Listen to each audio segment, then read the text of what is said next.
Akashvani Devikulam spice FM.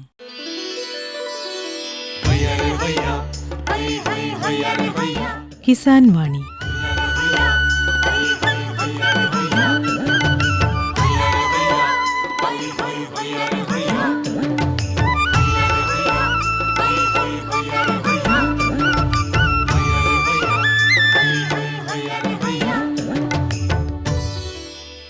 എല്ലാ ശ്രോതാക്കൾക്കും കിസാൻ വാണിയിലേക്ക് സ്വാഗതം. ഈ പരിപാടിയുടെ പ്രായോജകർ കേന്ദ്ര കൃഷി കർഷകക്ഷേമ മന്ത്രാലയം, ഭാരത സർക്കാർ.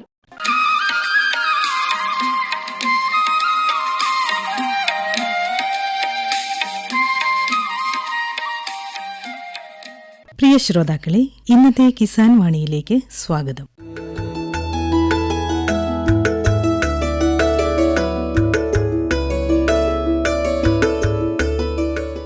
Kattappana block panchayat vice president, Ayyappancoil ഗ്രാമപഞ്ചായത്ത് മെമ്പർ എന്നീ നിലകളിൽ പ്രവർത്തിക്കുകയും ഇപ്പോൾ സഹകരണ ബാങ്കിന്റെ ബോർഡ് മെമ്പറായി തുടരുകയും ചെയ്യുന്ന മാതൃകാ കർഷകയായ ശ്രീമതി സുലോചന ചന്ദ്രൻ കൊടിത്തോട്ടത്തിൽ തന്റെ കാർഷിക അനുഭവങ്ങൾ പങ്കുവയ്ക്കുകയാണ് ഇന്നത്തെ കിസാൻ വാണിയിൽ. കിസാൻ വാണി ഇന്നെത്തി നിൽക്കുന്നത് ഇടുക്കി ജില്ലയിലെ അയ്യപ്പൻകോവിൽ ഗ്രാമപഞ്ചായത്തിലെ സുലോചന ചന്ദ്രൻ എന്ന മാതൃകാ കർഷകയുടെ സമീപത്താണ്.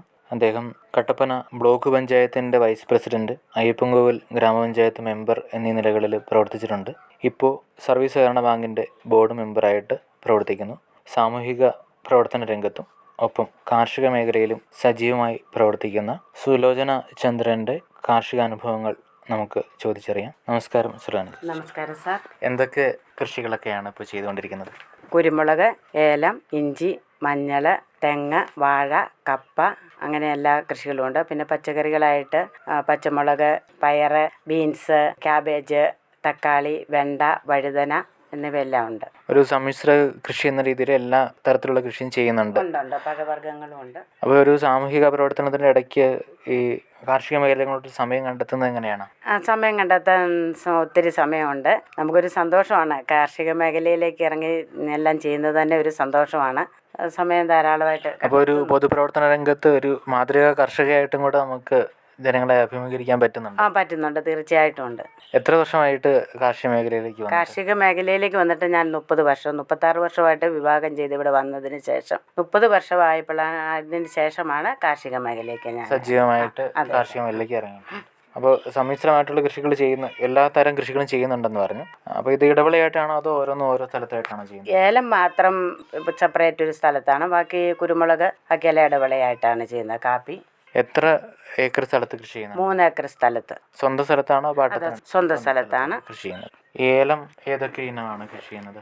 ഏലം കൂടുതലും ഞള്ളാനിയുണ്ട്, കണിപ്പറമ്പനുമാണ് ചെയ്യുന്നത്. കണിപ്പറമ്പൻ ഈയിടെ വന്ന പുതിയൊരു ഇനമാണ്. അതെ അതെ. അപ്പൊ അതിന് വിളവെടുപ്പ് ആരംഭിക്കാനുള്ള സമയമായിട്ടുണ്ടോ? ആയിട്ടുണ്ട്. അപ്പം ഈ ഞള്ളാനിയായിട്ട് നോക്കുമ്പോൾ നമുക്ക് എങ്ങനെയുണ്ട് അതിനെക്കുറിച്ചുള്ള അഭിപ്രായം എങ്ങനെയാണ്? അതിന് അധികം വെള്ളം നനയ്ക്കേണ്ടി വരുന്നില്ല. ആ ഒരു ഇതാണ്. അതാണൊരു ഗുണമായിട്ടുള്ള കാണാൻ പറ്റുന്നത്. നമുക്ക് ആവശ്യമുള്ള ഇപ്പൊ ഞള്ളാനി ഏലം കൃഷി ചെയ്യുന്നുണ്ട്. ഉണ്ട്. അപ്പൊ അതിനു വേണ്ടിയുള്ള വെള്ളമൊക്കെ നമുക്ക് നമ്മുടെ തോട്ടത്തിൽ തന്നെ ഉണ്ട്. തോട്ടത്തിൽ തന്നെ ഉണ്ട്. നമ്മുടെ ഈ ഒരു മേഖലയിൽ ജാതി ഗ്രാമ്പു കൃഷി അങ്ങനെ കുറവാണ്. അപ്പൊ ആ ഒരു കൃഷിയിലേക്ക് മാറാനുള്ളൊരു തുടങ്ങാനുള്ളൊരു താല്പര്യം എങ്ങനെയാണ്? നമുക്ക് സ്വന്തമായിട്ട് ജാതിയും ഗ്രാമ്പും ഒക്കെ എടുക്കാൻ പറ്റുന്നല്ലോ. ഗ്രാമ്പുവിനെ സംബന്ധിച്ച് നമുക്ക് അതിന്റെ വിളവെടുപ്പ് ഇച്ചിരി ബുദ്ധിമുട്ടാണ്. തൊഴിലാളികളെ കിട്ടാൻ അതിന് ക്ഷാമമാണ്. അപ്പം ജാതിയെ സംബന്ധിച്ച് നമുക്ക് ആ ഒരു ബുദ്ധിമുട്ട് വരുന്നില്ല. എത്ര വർഷമായി ഇത് ജാതി ഗ്രാമ്പു ഒക്കെ നട്ടു? ജാതി ഒരു 30 വർഷത്തോളമായി. അത്രയായി. ഇതൊരു വിളവെടുക്കാൻ തുടങ്ങണമെങ്കിൽ എത്ര വർഷം ആകണമായിരുന്നു? 5 വർഷം കഴിയണം. 5 വർഷം കഴിയുമ്പോൾ തന്നെ നമുക്ക് വിളവ് കിട്ടാൻ തുടങ്ങും. ഗ്രാമ്പൂവിനും അങ്ങനെ തന്നെ കിട്ടാം. അതുകൊണ്ട് 5 വർഷം കൊണ്ട് നമുക്ക് വിളവ് കിട്ടുന്നുണ്ട്. ഈ ജാതി ഗ്രാമ്പുവിന്റെ ഒരു പരിപാലനം എങ്ങനെയാണ്? വളം ഇടണോ? അതിന്റെ കീടബാധയുണ്ടോ? അതൊക്കെ ഒന്ന് പറയാം. നനയ്ക്കുന്നുണ്ട്, പിന്നെ ചാണകപ്പൊടി ഇടുന്നതേ ഉള്ളൂ. മറ്റ് കൃഷി വെച്ച് നോക്കുമ്പോൾ ഒത്തിരി പണി നമുക്ക് ഇതിന് വേണ്ടിയിട്ട് വരുന്നില്ല. മറ്റു കൃഷിയെ അപേക്ഷിച്ച് ഇതിന് പണി അങ്ങനെ വരുന്നില്ല. വിലയുള്ളത് കൊണ്ട് അത്യാവശ്യം ലാഭകരമായിട്ട് പോകുന്നുണ്ട്. ലാഭകരമായിട്ട് പോകുന്നുണ്ട്. ഇതിന്റെ വിളവൊക്കെ എങ്ങനെയുണ്ട്? നമ്മുടെ കാലാവസ്ഥയ്ക്ക് നല്ല വിളവ് കിട്ടുന്നുണ്ടോ? ഈ വർഷം ഗ്രാമ്പൂവിന്റെ വിളവ് തീരെ കുറവാണ്. ജാതി കുഴപ്പമില്ലാതെ പോകുന്നുണ്ട്. ഈ പച്ചക്കറിയിൽ ക്യാരറ്റ് കൃഷി ഉണ്ടെന്ന് പറഞ്ഞു. നമ്മുടെ ഈ മേഖലയിൽ കേൾക്കാത്തൊരു കൃഷിയാണ് ക്യാരറ്റ് കൃഷി. അപ്പോൾ നമ്മുടെ കാലാവസ്ഥയ്ക്കൊക്കെ അത് അനുയോജ്യമാണോ? എങ്ങനെയാണ് അതിൻ്റെ ഒരു വിളവെടുപ്പ്? നമ്മുടെ കാലാവസ്ഥയ്ക്ക് 100% അനുയോജ്യമാണെന്നാണ് എൻ്റെ അറിവിൽ പറയാൻ എനിക്കുള്ളത്. ഒരു 85 ദിവസം ആകുമ്പോഴത്തേനും മൂപ്പാകും. നമുക്ക് നല്ല വിളവാണ് കിട്ടുന്നത്.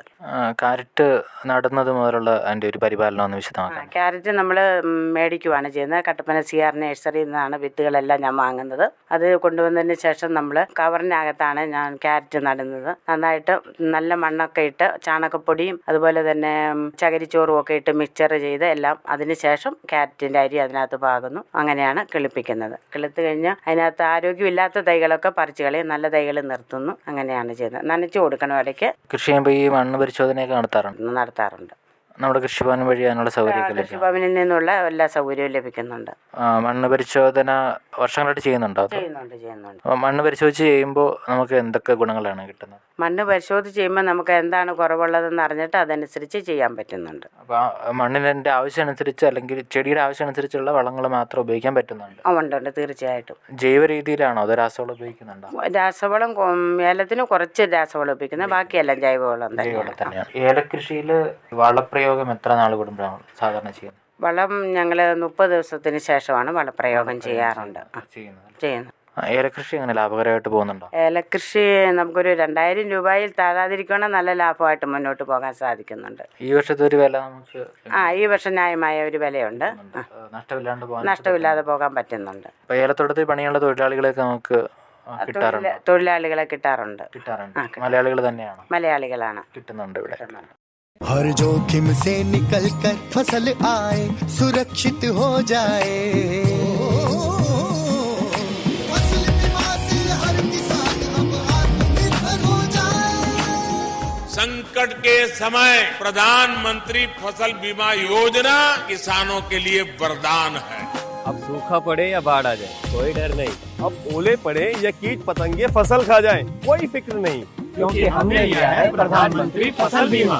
बुआई से फसल कटाई तक हर जोखिम का दावा, न्यूनतम प्रीमियम पर अधिकतम भुगतान का वादा। योजना से हर साल जुड़ रहे हैं 5 करोड़ से ज्यादा किसान। अब आपकी है बारी। नजदीकी कृषि कार्यालय, सहकारी समिति, बैंक शाखा, अधिकृत बीमा कंपनी या जन सेवा केंद्र में स्वेच्छा से करा सकते हैं पंजीकरण। फसल बीमा पोर्टल या फसल बीमा ऐप द्वारा भी कराया जा सकता है पंजीकरण। प्रधानमंत्री फसल बीमा योजना आपकी फसलों का संपूर्ण सुरक्षा कवच। कृषि एवं किसान कल्याण मंत्रालय, भारत सरकार।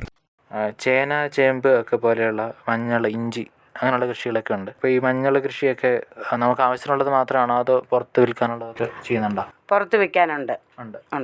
മഞ്ഞൾ ഉണക്കി ആണ് അങ്ങനെയാണ് കൊടുക്കുന്നത്? മഞ്ഞൾ നമുക്ക് ആവശ്യമായിട്ടുള്ളത് നമ്മൾ തന്നെ നമ്മുടെ വീട്ടാവശ്യത്തിനുള്ളതാണ്. മഞ്ഞൾ പൊടിച്ച് നമുക്ക് വീട്ടാവശ്യത്തിന് മാത്രം എടുക്കുന്നു. ബാക്കി ഇഞ്ചി, ചേന, ചേമ്പ്, കാച്ചിലെല്ലാം പുറത്ത് കൊടുക്കാറുണ്ട്. അപ്പോൾ നമുക്ക് ഇവിടെ തന്നെ അതിൻ്റെ വിപണി ലഭ്യമാണോ? ലഭ്യമാണ്. ഇഞ്ചി ചുക്കാക്കി മാറ്റുന്ന പ്രക്രിയയൊക്കെ നമ്മൾ ചെയ്യാറുണ്ടായിരുന്നു നേരത്തെ. അപ്പോൾ ഒരു ലാഭമായിരുന്നു. പക്ഷെ ഇപ്പം ചുക്കാക്കി മാറ്റുന്ന ഒരു ലാഭമല്ല. ഇഞ്ചിയെ സംബന്ധിച്ച് ലാഭമില്ല. അതുകൊണ്ട് പച്ചയ്ക്കാണ് വിൽക്കുന്നത്. കപ്പ കൃഷി എന്താ സ്ഥലത്ത് ചെയ്യുന്നത്? കപ്പ കൃഷി 1 ഏക്കർ സ്ഥലത്തോളം കപ്പ കൃഷിയുണ്ട്. ഏതിനാണ്? കപ്പ 8-ാം മാസം അങ്ങനെ 2-3 സൈസിലുള്ള.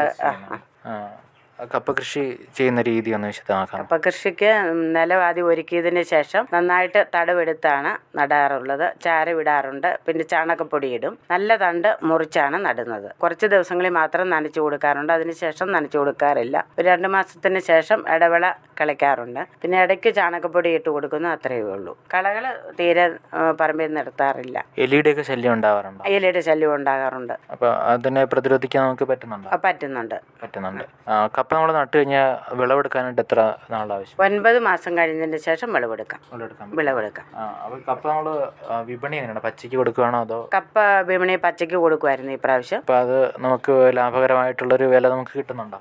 ഈ പ്രാവശ്യം ലാഭകരമായ വില ലഭിച്ചു. കിട്ടുന്നുണ്ട്. ചേമ്പിൻ്റെയൊക്കെ ഒരു വിപണി എങ്ങനെയാണ്? ചേമ്പിന് നല്ല വിപണിയാണ്. ഇപ്പം കിലോ 60 രൂപയൊക്കെ ഉണ്ട്. നമുക്ക് നമ്മുടെ പ്രദേശത്ത് അതിൻ്റെ ഉൽപ്പാദനം കൂടുതലായിട്ട് കിട്ടുന്നുണ്ടോ? ചേമ്പല്ല, ഈ കാട്ടുപന്നിയുടെ ഒക്കെ ശല്യം ഉള്ളത് കൊണ്ട് ചേമ്പിന് അങ്ങനെ ചേമ്പും കാച്ചിലും കാട്ടുപന്നി നശിപ്പിക്കുന്നുണ്ട്. വാഴകൃഷി ഉണ്ടെന്ന് പറഞ്ഞു. ഏതൊക്കെ ഇനം വാഴയാണ്? വാഴ, ഏത്തവാഴ, കദളി, ഞാലിപ്പൂവൻ, പാളയംകോടൻ.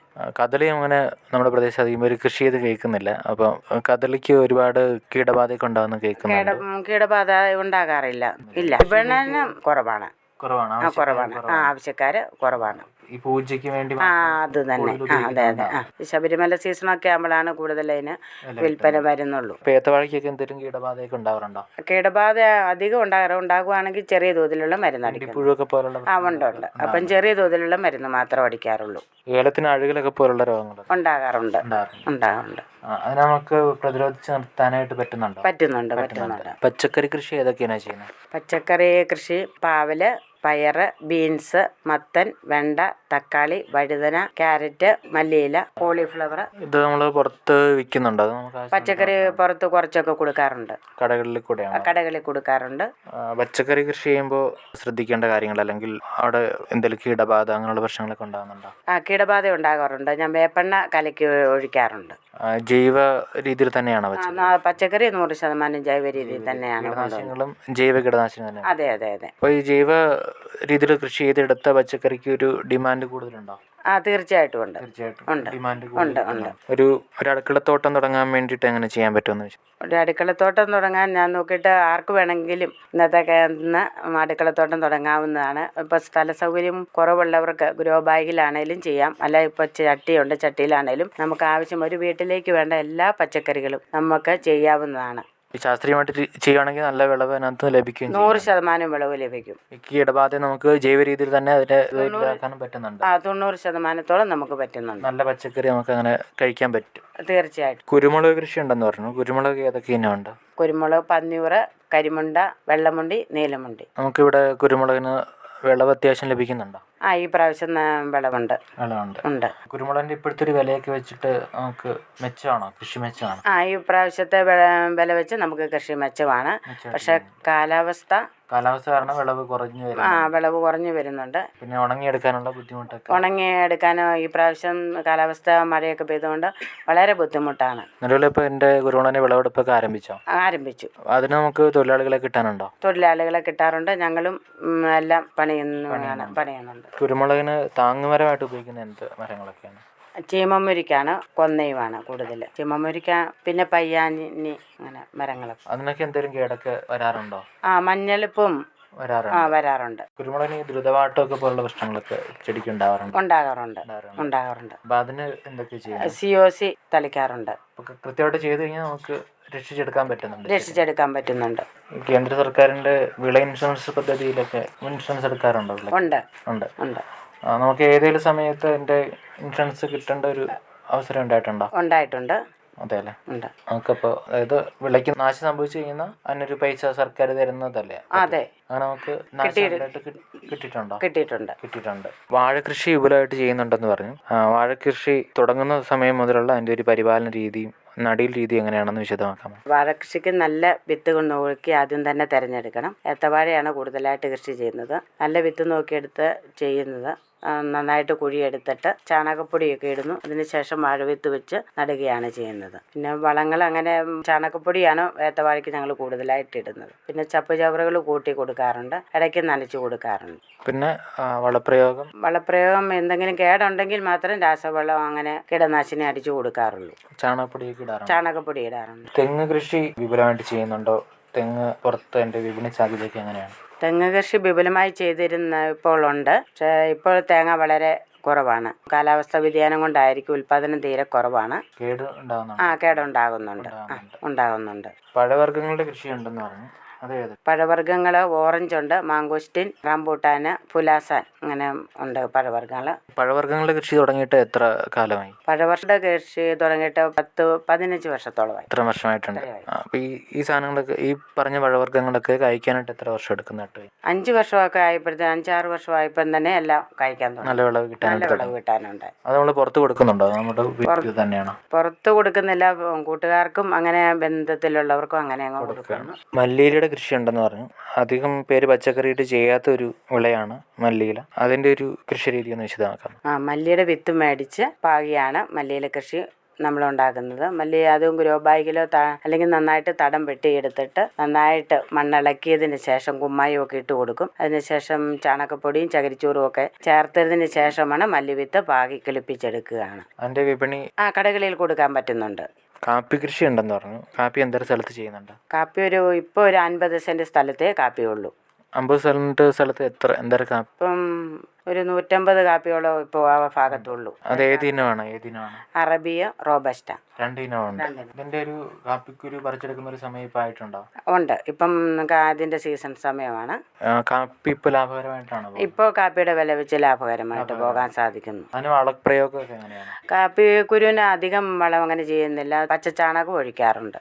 അത് മാത്രമാണ് ചെയ്യുന്നത്. മറ്റ് കൃഷികൾ വെച്ച് നോക്കുമ്പോൾ ഒത്തിരി നമുക്ക് പണി കുറവുള്ള കൃഷിയാണ് കാപ്പി. അതെ. അത്യാവശ്യം വിലയുള്ളത് കൊണ്ട് നമുക്ക് ലാഭകരമായിട്ട് പോകാനും പറ്റുന്നു. ലാഭകരമായിട്ട് പോകാൻ പറ്റും. ഈ പച്ചക്കറി കൃഷി ചെയ്യുമ്പോൾ അതിന്റെ വിത്തുകൾ അല്ലെങ്കിൽ അങ്ങനെയുള്ള സാധനങ്ങളൊക്കെ ഹൈബ്രിഡ് രീതിയിലുള്ളതാണോ? നമുക്ക് ഹൈബ്രിഡ് വിത്തുകളാണ്. അതെ. ഈ ഹൈബ്രിഡ് വിത്ത് ഉപയോഗിക്കുമ്പോൾ നമുക്ക് ഉൽപാദനം കൂടുതൽ കിട്ടുന്നുണ്ടല്ലോ? കൂടുതൽ കിട്ടുന്നുണ്ട്. അതുപോലെ രോഗപ്രതിരോധ ശേഷി കൂടുതലുള്ള പച്ചക്കറി നമുക്ക് ഉൽപ്പാദിപ്പിച്ചെടുക്കാൻ പറ്റുന്നുണ്ട്. പച്ചക്കറി കൃഷിയിൽ കമ്പോസ്റ്റ് ഒക്കെ പോലുള്ള സാധനങ്ങളൊക്കെ ഉപയോഗിക്കാറുണ്ടോ? ഉണ്ട്. നമുക്ക് തന്നെ കമ്പോസ്റ്റ് ഉണ്ടാക്കാനുള്ള സൗകര്യമൊക്കെ ഉണ്ടോ? ഉണ്ട്. നമുക്ക് ചേന കൃഷി ഉണ്ടെന്ന് പറഞ്ഞു. അപ്പോൾ ചേനയുടെ നടിയിലും അതിന്റെ വളപ്രയോഗം, പരിപാലനം അതൊക്കെ വിശദമാക്കാം.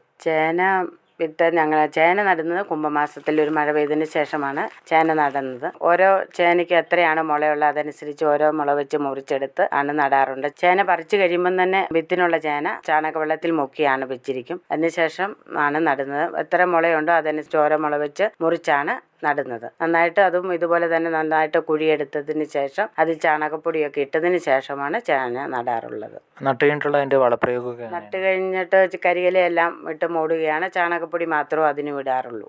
ചേന വിളവെടുക്കാനായിട്ട് എത്ര സമയം എടുക്കും? 10 മാസത്തോളം വേണം. വിളവെടുക്കാനായിട്ട് 10 മാസം പറ്റും. ചേനയുടെ വിളവെടുക്കുന്ന സമയത്ത് ഒരു മൂട്ടിൽ നിന്ന് എത്ര കിലോ സാധാരണ കിട്ടാറുണ്ട്? ഞങ്ങൾ ഈയിടെയാണ് ഒരു വിളവെടുപ്പ് അതിനൊരു 30 കിലോയോളം ഉള്ള ഒരു ചേനയാണ് കിളിപ്പിച്ചത്. ഏറ്റവും വലിപ്പമുള്ള കിട്ടി. ചേനക്കൃഷി നമുക്ക് ലാഭകരമാണ്. ചേനക്കൃഷി ലാഭമാണ്. നല്ല വിളവ് കിട്ടുകയാണ്. ചേന ഇടവിളയായിട്ടാണ് ചെയ്യുന്നത്? അതെ. ഏത് വിലയുടെ കൂട്ടത്തിലാണ് ചേന കുരുമുളകിന്റെ ഒക്കെ ഇടയ്ക്കാണ് ചേന ചെയ്യുന്നത്. കേന്ദ്ര സർക്കാരിന്റെ കിസാൻ സമ്മാൻ നിധി കിട്ടുന്നുണ്ട്. അപ്പോൾ ഈ ഒരു 30 വർഷത്തെ കാർഷിക അനുഭവം വെച്ചിട്ട് കൃഷി ആസ്വാദികരമാണോ? 100%. അതെ. നമ്മുടെ മനസ്സായിട്ട് കൃഷി ചെയ്യാൻ തയ്യാറുണ്ടെങ്കിൽ നമുക്ക് സന്തോഷകരമായിട്ടുള്ള ജീവിതം കൃഷിയിൽ നിന്ന് കിട്ടുന്നുണ്ട്. പുതിയൊരു തലമുറ കൃഷിയിലേക്ക് വരുന്നില്ലെന്ന് തോന്നുന്നുണ്ടോ? ഉണ്ട്. അപ്പോൾ അവരോട് എന്താണ് പറയാനുള്ളത്? അവരോട് വയ്ക്കാനുള്ള കൃഷി ഉണ്ടാക്കാൻ പറ്റിയില്ലേ പോലും അവർക്ക് വീട്ടിൽ ആവശ്യത്തിനുള്ള പച്ചക്കറി എങ്കിലും നട്ട് ഉണ്ടാക്കണമെന്ന് മാത്രമാണ് എനിക്ക് പറയാനുള്ളത്. എന്ത് തൊഴിൽ ചെയ്യുന്ന ഒരാൾക്കും അവനവൻ്റെ ആവശ്യമുള്ള പച്ചക്കറി എന്താണെങ്കിലും ഉണ്ടാക്കിയെടുക്കാനായിട്ട് പറ്റുമെന്നാണ് പറയുന്നത്? തീർച്ചയായിട്ടും പറ്റും. വീട്ടിൽ ആരൊക്കെയുണ്ട്? വീട്ടിൽ ഭർത്താവ്, 2 ആൺമക്കളാണ്. അവരുടെ വിവാഹം കഴിഞ്ഞു വർക്ക് ചെയ്യുന്നു. അവരും കൃഷിയിലൊക്കെ എല്ലാവരും കുടുംബപരമായിട്ട് എല്ലാവരും ഇറങ്ങുന്നുണ്ടോ അവരിവിടെ ഉള്ള സമയത്ത്? അവരിവിടെയുള്ള സമയത്ത് കൂടാറുണ്ട്. ഭർത്താവും നല്ല കൃഷിക്കാരനാണ്. അപ്പോൾ കുടുംബമായിട്ട് എല്ലാവരും കാർഷിക മേഖലയൊപ്പം സാമൂഹിക രംഗത്തുള്ള പ്രവർത്തനങ്ങളെല്ലാം ആയിട്ട് സന്തോഷകരമായിട്ട് മുന്നോട്ട് പോകുന്നുണ്ട്? തീർച്ചയായിട്ടും മുന്നോട്ട് അങ്ങനെ പോകുന്നു. സാധാരണ വീട്ടമ്മമാർ ചെറിയൊരു അടുക്കളത്തോട്ടമൊക്കെ ആയിട്ടാണ് നിൽക്കുന്നത്, അല്ലെങ്കിൽ കൃഷി ചെയ്യുന്ന ഭർത്താവിനെ സഹായിക്കുകയൊക്കെയാണ് ചെയ്യുന്നത്. വനിതകൾ മുന്നിട്ടിറങ്ങി കൃഷി ചെയ്യുന്നതിനെ കുറിച്ചൊന്ന് വിശദമാക്കാം. അത് അവർ എങ്ങനെയാണ് ചെയ്യേണ്ടത്? അവരെ കൊണ്ട് പറ്റുമോ? ഇതുവരുടെ ഈ 30 വർഷത്തെ അനുഭവം വെച്ചൊന്ന് വിശദമാക്കാമോ? വനിതകൾക്ക് തീർച്ചയായിട്ടും കൃഷിയിലേക്ക് ഇറങ്ങാൻ പറ്റുന്നതാണ്. നമുക്ക് ആവശ്യമായ എല്ലാ പച്ചക്കറികളും എല്ലാം ഉണ്ടാക്കിയെടുക്കാനായിട്ട് എല്ലാ വനിതകൾക്കും പറ്റുന്ന സാഹചര്യം നമുക്ക് ഉണ്ടാക്കിയെടുക്കാൻ സാധിക്കും. ഒരു പൊതുപ്രവർത്തക എന്ന നിലയിലും 30 വർഷത്തിലധികമായി കാർഷിക മേഖലയിലുള്ള ഒരാൾ എന്ന നിലയിലും അദ്ദേഹത്തിൻ്റെ അനുഭവങ്ങളാണ് നമ്മളോടിപ്പോൾ പങ്കുവെച്ചത്. ഒരു പൊതുപ്രവർത്തക കൂടിയായിട്ടുള്ള സുലോചന ചന്ദ്രനാണ് ഇത്രയും നേരം നമ്മളുമായി അദ്ദേഹത്തിൻ്റെ കാർഷിക അനുഭവങ്ങൾ പങ്കുവെച്ചത്. വനിതകൾക്കും കാർഷിക രംഗത്ത് വിജയങ്ങൾ കീഴടക്കാൻ സാധിക്കുമെന്ന് തെളിയിച്ച ഒരാളാണ് അദ്ദേഹം. അദ്ദേഹത്തിൻ്റെ കൃഷിരീതിയും കാർഷിക അനുഭവങ്ങളും സാമൂഹിക രംഗത്തെ പ്രവർത്തനങ്ങളും ഒക്കെ നമ്മളുമായിട്ട് പങ്കുവെച്ചതിന് ശ്രോതാക്കളുടെ പേരിലുള്ള നന്ദി അറിയിക്കുന്നു. നന്ദി, നമസ്കാരം. അയ്യപ്പൻ കോവിലിലെ മാതൃകാ കർഷകിയായ ശ്രീമതി സുലോചന ചന്ദ്രൻ കൊടുത്തോട്ടത്തിലുമായി ഇതുവരെ സംസാരിച്ചത് പി. അർജുൻ ദാസ്. പ്രധാനമന്ത്രി കിസാൻ സമ്മാൻ നിധി. ഈ പദ്ധതിയിൻ കീഴിൽ 2 ഹെക്ടർ വരെ കൈവശ ഭൂമിയുള്ള കർഷക കുടുംബത്തിന് 6,000 രൂപ പ്രതിവർഷം നൽകുന്നതായിരിക്കും. അർഹരായ കർഷകർക്ക് 2,000 രൂപ വീതം 3 തവണകളായി നേരിട്ട് അവരുടെ അക്കൗണ്ടിൽ നിക്ഷേപിക്കുന്നതായിരിക്കും. ഈ ചെറുകിട നാമമാത്ര കർഷക കുടുംബങ്ങളെ സംസ്ഥാന സർക്കാർ തെരഞ്ഞെടുത്തുകൊണ്ടിരിക്കുകയാണ്. ഈ പദ്ധതിയുടെ മുഴുവൻ ചെലവും ഭാരത സർക്കാരാണ് വഹിക്കുന്നത്. പ്രധാനമന്ത്രി കിസാൻ സമ്മാൻ നിധി, കർഷകരുടെ കൃഷിപരമായ പുതിയ അഭിമാനം. കൃഷി കർഷക ക്ഷേമ മന്ത്രാലയം, ഭാരത സർക്കാരിൽ നിന്ന് ജനതാൽപര്യാർത്ഥം. വികസിത് ഭാരത് സങ്കല്പയാത്ര ഇടുക്കിയിലെ കരുണാപുരം ഗ്രാമപഞ്ചായത്തിലെത്തി. പ്രധാനമന്ത്രി തൊഴിൽദായക പദ്ധതിയുടെ ഗുണഭോക്താവായ പ്രസാദ് പനങ്ങോട്ട് പരിപാടിയിൽ പങ്കെടുക്കാനെത്തി. ഏലക്ക സംസ്കരണത്തിനായി ഒരു ഡ്രയർ PMEGP പദ്ധതി വഴി കരുണാപുരം SBIയുടെയും വ്യവസായ വകുപ്പിന്റെയും സഹായത്തോടെ പ്രസാദിന് ലഭിച്ചു. മേരി കഹാനി മേരി ജുവാനി പരിപാടിയിൽ പ്രസാദ് തന്റെ വിജയകഥ പങ്കുവച്ചു. എൻ്റെ പേര് പ്രസാദ് എന്നാണ്. ഞാൻ കരുണാപുരത്ത് അടുത്ത് താമസിക്കുന്ന ഒരാളാണ്. ഞാനൊരു കൃഷിക്കാരൻ എന്നുള്ളവരിൽ PMEGP ഒരു ഗുണഭോക്താവ് കൂടിയാണ്. അപ്പോൾ ഈ വികസിത സങ്കല്പ യാത്ര ഇതുവഴി കടന്നു പോകുമ്പോൾ വളരെ സന്തോഷം തോന്നി. കാരണം ഞാൻ ഈ കൃഷിക്കാരൻ എന്നുള്ളവരിൽ എൻ്റെ കാർഷിക ഉൽപ്പന്നങ്ങൾ പ്രോസസ്സ് ചെയ്തെടുക്കുന്നതിന് വേണ്ടിയിട്ട് ഞാൻ ഒരു ആലോചന നടത്തുന്ന ഭാഗമായിട്ട് ബാങ്കിനെ സമീപിക്കുകയും സ്റ്റേറ്റ് ബാങ്ക് ഓഫ് ഇന്ത്യയെ സമീപിച്ചപ്പോൾ ആ ബാങ്കിലെ മാനേജർ വളരെ സ്വാഗതം ചെയ്തുകൊണ്ട് അതിന് വലിയ രീതിയിൽ സബ്സിഡി കിട്ടാൻ സാധ്യതയുണ്ട് എന്ന് എന്നോട് പറയുകയും അങ്ങനെ ഞാൻ വ്യവസായ വികസന വകുപ്പിനെ സമീപിക്കുകയും വളരെ ക്രിയാത്മകമായിട്ട് അവിടെ അന്ന് ഓഫീസിലെ ഓഫീസർ അദ്ദേഹം തന്നെ ആപ്ലിക്കേഷൻ ഫില്ല് ചെയ്ത് എൻ്റെ കയ്യിൽ നിന്ന് ഒപ്പിട്ട് വാങ്ങിക്കുകയും തുടർന്ന് എനിക്ക് അതിൻ്റെ ബാക്കിയുള്ള കാര്യങ്ങളെല്ലാം ചെയ്തു തരികയും ബാങ്കും വ്യവസായ വികസന വകുപ്പും കൂടെ ചേർന്നിട്ട് എനിക്ക് നല്ലൊരു തുക സബ്സിഡിയായിട്ട് കിട്ടുകയും ചെയ്തു. അതുകൊണ്ട് എനിക്ക് ആ ലോണിൻ്റെ കാര്യത്തിൽ വളരെ കൃത്യമായി അടയ്ക്കാനും പിന്നെ ആ ഇൻഡസ്ട്രിയെ കുറേ വിജയിപ്പിക്കാനും കഴിയുന്നു. നമ്മുടെ ഒരു പുതിയ തലമുറയ്ക്ക് വളരെ ആശ്വാസകരവും പ്രതീക്ഷയുമാകുന്നതാണ് ഈ PMEGP പോലുള്ള പദ്ധതികൾ. അതിനെ വളരെ മനസ്സാൽ ഞാൻ ആത്മാർത്ഥമായി സ്വാഗതം ചെയ്യുന്നു. കിസാൻ വാണിയിൽ ഇനി കാർഷിക അറിവുകൾ കേൾക്കാം. അടുക്കളത്തോട്ടത്തിലെ കോവൽ കൃഷി. കോക്സീനിയ ഗ്രാൻഡിസ് എന്ന ശാസ്ത്രനാമത്തിൽ അറിയപ്പെടുന്ന കോവൽ വെള്ളരിവർഗ വിളകളിലെ ഒരു ദീർഘകാല പച്ചക്കറിയാണ്. അന്നജം, പ്രോട്ടീൻ, കൊഴുപ്പ്, ധാതുക്കൾ, കരോട്ടിൻ, തയാമിൻ, കാൽസ്യം, ഫോസ്ഫറസ്, ഇരുമ്പ്, വിറ്റാമിൻ C, നാരുകൾ എന്നിവയാൽ സമ്പുഷ്ടമാണ് കോവയ്ക്ക. പച്ചക്കറി എന്നതുകൂടാതെ ഇതിന്റെ വേര്, കാണ്ഡം, ഇല തുടങ്ങി മിക്കവാറും എല്ലാ ഭാഗങ്ങളും ത്വക്ക് രോഗങ്ങൾ, ബ്രോങ്കൈറ്റിസ്, പ്രമേഹം മുതലായ രോഗങ്ങൾക്കെതിരെ ഉപയോഗിക്കുന്നു. കേരളത്തിൽ പ്രധാനമായും ഉരുണ്ട കായ്കളുള്ളതും നീണ്ട വരകളോടുകൂടിയ കായ്കളുള്ളതുമായ 2 ഇനങ്ങൾ കൃഷി ചെയ്തു വരുന്നു. സാധാരണയായി കോവൽ തണ്ടു മുറിച്ച് നട്ടാണ് കൃഷി ചെയ്യുന്നത്. നല്ല വിളവ് തരുന്ന പെൺചെടിയുടെ 30 മുതൽ 40 സെന്റിമീറ്റർ നീളവും 2 സെന്റിമീറ്റർ കനവുമുള്ള 3-4 മുട്ടുകളുള്ള തണ്ടുകളാണ് നടീൽ വസ്തുവായി ശേഖരിക്കേണ്ടത്. നല്ല നീർവാർച്ച സൗകര്യമുള്ള സ്ഥലമായിരിക്കണം കോവൽ കൃഷിക്കായി തിരഞ്ഞെടുക്കേണ്ടത്. 60 സെന്റിമീറ്റർ നീളവും 60 സെന്റിമീറ്റർ വീതിയും 45 സെന്റിമീറ്റർ ആഴവുമുള്ള ചതുരാകൃതിയിലുള്ള കുഴികൾ എടുത്ത് 25 കിലോഗ്രാം ചാണകപ്പൊടി മേൽമണ്ണുമായി ചേർത്തിളക്കുക. ഓരോ കുഴിയിലും അടിവളമായി 45 ഗ്രാം യൂറിയ, 150 ഗ്രാം മസൂറി ഫോസ്, 25 ഗ്രാം പൊട്ടാഷ് എന്നിവ നൽകണം. ഓരോ തടത്തിലും 2 മുതൽ 3 തണ്ടുകൾ, 2-3 മുട്ടുകൾ മണ്ണിനടിയിലായി വരത്തക്ക വിധം നടുക.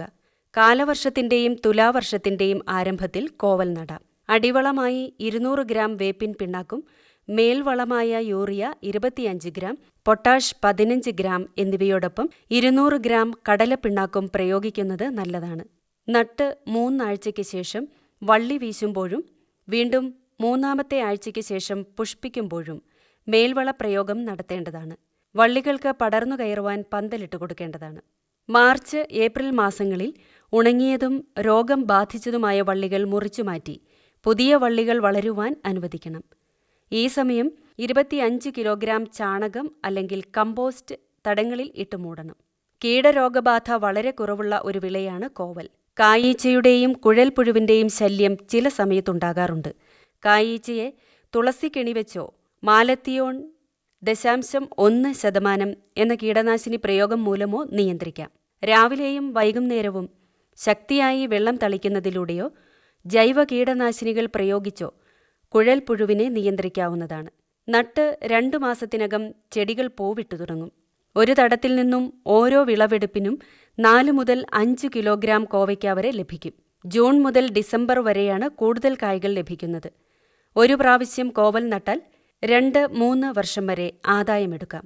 താരതമ്യേന നീണ്ട വിളവെടുപ്പ് കാലം, കൂടുതൽ രോഗകീടാക്രമണമില്ലാതെ വളർത്താൻ പറ്റിയ വിള എന്ന രീതികളിലെല്ലാം അടുക്കളത്തോട്ടത്തിന് പറ്റിയ ഒരു പച്ചക്കറി വിളയാണ് കോവൽ.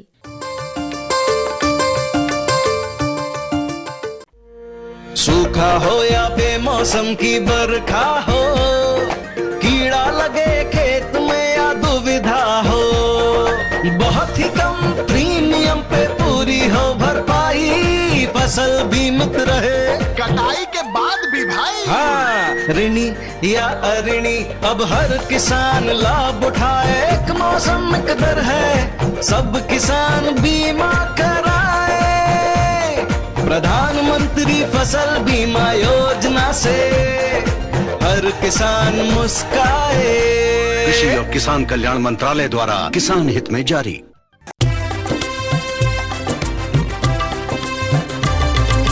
സഹകരണത്തിൻ ബലത്തിൽ വികാസത്തിനു ചുവട് വയ്ക്കാം.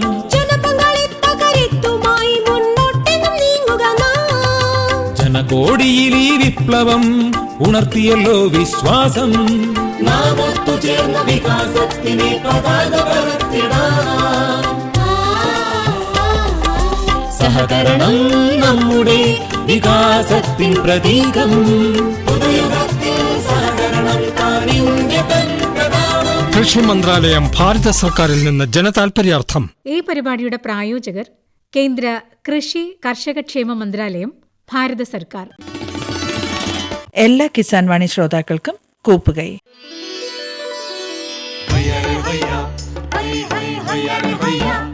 കിസാൻ വാണി സമാപിക്കുന്നു.